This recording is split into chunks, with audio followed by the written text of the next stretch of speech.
ஏங்க பிஜேபி கூட எந்தெந்த கட்சிகள்லாம் சேருகிறதோ அந்த கட்சிகள்லாம் முழுகும் கப்பலில் ஏறுறது தான். பிஜேபியை ஒருபோதும் தமிழ்நாட்டு மக்கள், இளைஞர்கள், நடுவயதை சார்ந்தவர்கள், வயதானவர்கள் யாருமே ஏற்றுக்கொள்ள மாட்டார்கள். ஏன்னா இது தமிழ்நாட்டு மண்ணுக்கு எதிரான கட்சி.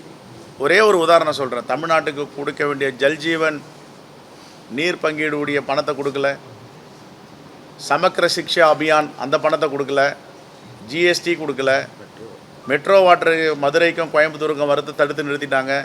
நீங்கள் இவ்வளோ அநீதி பண்ணுவீங்க, உங்களுக்கு யாரும் ஓட்டு போடுவாங்களா? உங்கள் கூட்டணி கட்சி ஓட்டு போடுவாங்களா?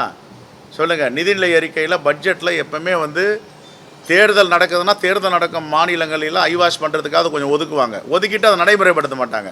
இங்கே அது கூட கிடையாது. அப்படின்னா பிஜேபி முடிவு பண்ணிட்டாங்க, இங்கே என்ன குட்டிக்காரன் அடித்தாலும், எத்தனை அதிமுக கூட்டிகிட்டு போனாலும் தமிழ்நாட்டில் எடுபடாது. ஆகையால் விட்டுரு அந்த ஸ்டேட்டுன்னு விட்டுட்டு தான் ரவியை அங்கே வெஸ்ட் பெங்காலில் மாற்றிட்டாங்க ஆளுநரை. இங்கே தொந்தரவு கொடுத்துட்டே இருக்கப்பா, இங்கே வேணாம், அங்கே தொந்தரவு கூடனே இந்த மாநிலம் நம்ம கைவிட்டு போயிடுச்சு, மீண்டும் இவங்க தான் ஆட்சிக்கு வர போகிறாங்க.